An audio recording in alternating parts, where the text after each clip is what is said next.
Cette forteresse de béton indestructible, construite en 3 ans, c'est le plus grand édifice militaire hors d'Allemagne. Lorient et Sarrade sont choisis dès le début de la guerre par les nazis pour y bâtir l'une de leurs 5 bases de sous-marins sur le littoral français. Lorient avec son port de guerre, point stratégique sur le mur de l'Atlantique voulu par Hitler. La base abrite une trentaine d'U-boats, les sous-marins longue distance. C'est donc une cible à anéantir pour les Alliés. À l'hiver 43, la ville subit un déluge de bombes durant 5 semaines. Lorient est détruite à 80%. De toutes les cités martyres, Lorient semble avoir été la plus cruellement frappée par l'aviation anglo-américaine. Les derniers habitants désertent la ville qui, tout entière, n'est plus que ruine. Lorient est devenue une ville morte. Août 44, 2 mois après le débarquement allié en Normandie, c'est au tour de la Bretagne d'être libérée.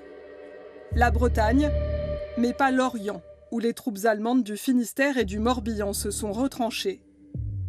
À la mi-août, le front se stabilise entre la Laïta et la presqu'île de Quiberon, et la poche de Lorient se referme.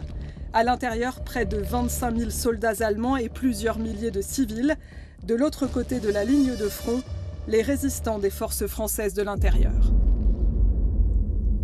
La mission des forces françaises de l'Ouest est d'investir l'ennemi dans ses positions fortifiées, de l'empêcher de faire des irruptions sur le territoire national et d'amoindrir ses moyens par des actions de harcèlement. C'est une mission assez rude, car les fronts sont très grands pour nos effectifs et l'ennemi est très puissamment armé. Vidé de ses sous-marins, Lorient n'est plus une priorité pour les Américains partis à l'est vers Berlin. Le front des oubliés va durer 9 mois. Une semaine après l'annonce de la mort d'Hitler, le 7 mai 1945, l'Allemagne capitule au petit matin. Mais dans le Morbihan, la reddition n'est signée qu'à 20 h, dans ce café, à Etel. Les Alliés donnent alors 3 jours aux Allemands pour déminer et rendre les armes.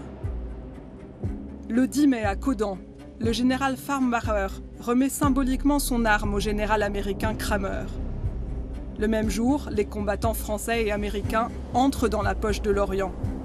Lorient libéré, mais de toutes les villes de France, la plus martyrisée, la plus mutilée.